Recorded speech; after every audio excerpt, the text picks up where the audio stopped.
to Reliable News Bulletin. My name is Gio Harin and I am with my co-host, Miss Mariela. And our main news for today is about COVID-19. With this, we are going to tell you things about COVID-19 with Leonard Bulawan, Winston Yap, and Paula Bautista. Seen at your screens now is a preview of how it looks. Now, proceeding to our first reporter, we have Mr. Leonard Bulawan. Thank you, Gio. First, let us have a brief introduction of COVID-19.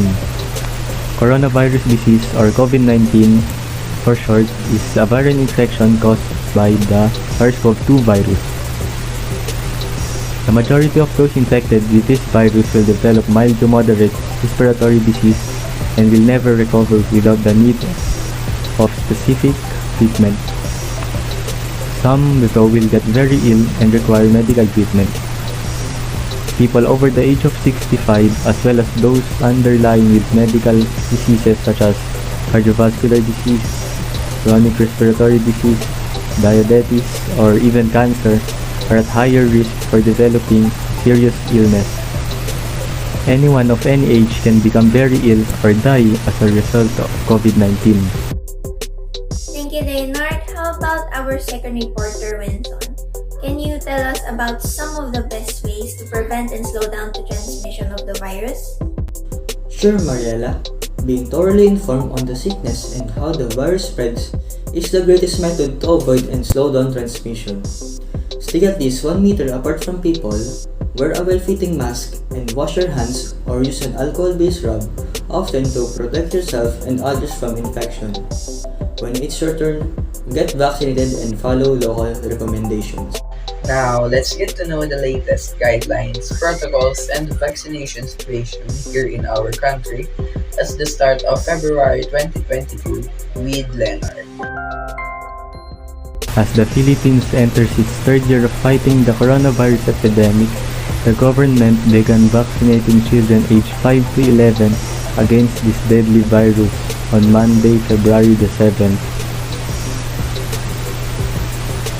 The Pfizer vaccine is being used for immunization since it is the only one that has gained emergency use permission from the Philippines Food and Drug Administration for children aged 5 to 11 years. The reason why Pfizer's vaccine is being used because it has a lower dose and concentration than those given to adolescents aged 12 to 17. How about the restrictions last February? Any updates, Winston? Great question, Mariela. As for the new alert levels, Malacanang announced on Monday, February 14th, that Metro Manila will remain under COVID-19 Alert Level 2. The National Capital Region has been in Alert Level 2 since the start of the month. Malacanang also stated that the Interagency Task Force, or the IATF, has decided to activate Alert Level 3 in 7 provinces from February 16 to February 28.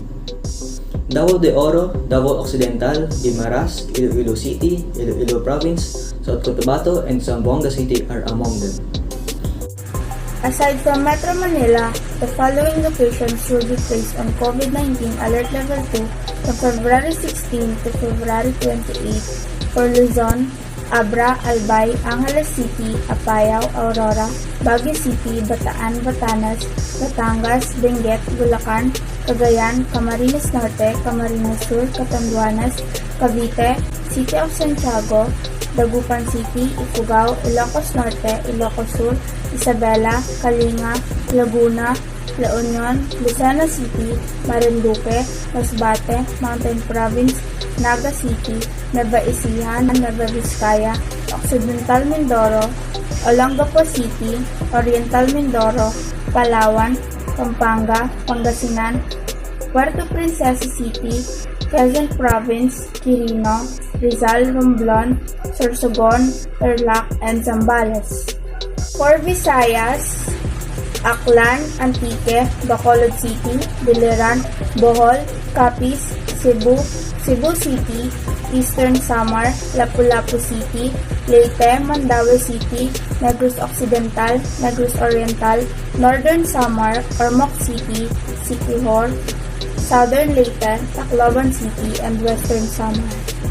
And for Mindanao, Agusan del Norte, Agusan del Sur, Basilan, Bukidnon, Butuan City, Cagayan de Oro City, Camiguin, City of Isabela, Cotabato City, Davao City, Davao del Norte, Davao del Sur, Davao Oriental, Dinagat Islands, General Santos City, Iligan City, Lanao del Norte, Lanao del Sur, Maguindanao, Misamis Occidental, Misamis Oriental, North Cotabato, Sarangani, Sultan Kudarat, Surigao del Norte, Surigao del Sur, Sulu, Tawi-Tawi, Zamboanga City,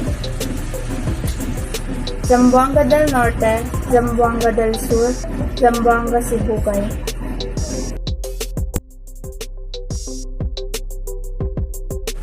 Take note that those few alert levels lasted from February 16, 2022 until February 28, 2022. Since those are almost from last week's pa, how about the latest? Can you tell As us of now, about it, Mariela and Malacanang Gia? and the Interagency Task Force announced the new, latest, and updated restrictions for March 1 to March 15, 2022. For Alert Level 1 areas in Luzon, we have Abra, Apayao, Baguio City, Kalinga, Dagupan City, Ilocos Norte, Ilocos Sur, La Union, Pangasinan, Batanes, Cagayan, City of Santiago in Isabela, Quirino, Angeles City, Aurora, Bataan, Bulacan, Olongapo City, Pampanga, Tarlac, Cavite, Laguna, Marinduque, Puerto Princesa City, Romblon, Naga City, and Catanduanes. For Alert Level 1 areas in Visayas areas, we have Aklan, Bacolod City, Capiz, Guimaras, Siquijor, and Biliran. For the Alert Level 1 areas in Mindanao, we have Zamboanga City, Cagayan de Oro City, Camiguin, and the Davao City. Meanwhile, the IATF placed the following areas for Alert Level 2. This is for Luzon muna: Benguet, Ifugao, Mountain Province, Nueva Vizcaya, Nueva Ecija, Zambales, Batangas, Lucena City, Quezon Province, Rizal, Occidental Mindoro, Oriental Mindoro, Palawan, Albay, Camarines Norte, Camarines Sur, Masbate, and Sorsogon are the Alert Level 2 areas for Luzon. For Alert Level 2 areas in Visayas, we have Antique, Iloilo City, Iloilo Province, Negros Occidental, Bohol, Cebu Province, Cebu City, Lapu-Lapu City, Mandawi City, Negros Occidental, Eastern Samar, Leyte, Northern Samar, Ormoc City, Southern Leyte, Tacloban City, and the Western Samar. Lastly, for the Alert Level 2 areas in Mindanao, we have City of Isabela, in Zamboanga del Sur, Zamboanga del Norte, Zamboanga Sibugay, Bukidnon, Iligan City, Lanao del Norte, Misamis Occidental, Misamis Oriental, Davao de Oro, Davao del Sur, Davao del Norte, Davao Oriental, Davao Occidental, General Santos City, North Cotabato, Sarangani, South Cotabato, Sultan Kudarat, Surigao del Norte, Surigao del Sur, Agusan del Norte, Agusan del Sur, Butuan City, Dinagat Islands, Basilan, Maguindanao, Sulu, Tawi-Tawi, Cotabato City, and Lanao del Sur.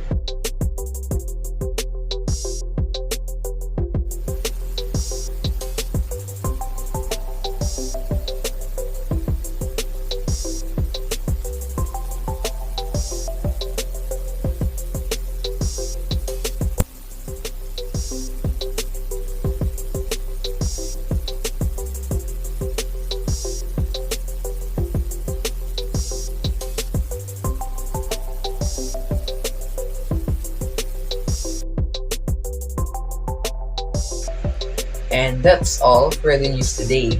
We hope the news you just watched gave you the information you need to know about COVID-19. And before we finally say goodbye, we'd like to present you some fun facts and trivias about COVID-19. Right, Miss Mariela? Yes, you're right, Sir Gio. Share it with us, Leonard and Paula. Sure. Do you know that scientists do not know the precise origins of COVID-19? And they may never know. They do know, however, is that a certain illnesses began on animals before spreading to humans. These are also known as zoonotic illnesses. In the past, cows, bats, and camels were among the animals that has brought the illnesses to the people. The COVID-19 illness is also zoonotic, which in the first cases appearing in Wuhan, China in December 2019. The victims were linked into a local market that sold live animals or exotic animals. Another fun fact is, in 2013, late Senator Miriam Defensor Santiago proposed an act called Pandemic and All-Hazard Preparedness Act. When you check the link legacy.senate.gov.ph, which contains some of the information about the act, it is visible on the first page, fourth article of the explanatory note. There was a sentence about SARS refers to a severe acute respiratory syndrome, a viral respiratory disease of zoonotic origin caused by the SARS coronavirus or SARS-CoV. The word coronavirus was mentioned in a Senate bill proposed almost 8 years ago. This leads us to the question, is the COVID-19 already there 8 years ago? What if the Pandemic and All-Hazard Preparedness Act was approved? Do you think our country will have a better response to this pandemic? We will leave those questions in your mind.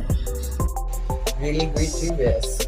I'm still curious about the Pandemic and All Hazards Preparedness Act. But as said, after the trivias, it's time to say goodbye. Miss Mariela? Yeah, those fun facts are really fun. Anyway, those were the top stories for this hour.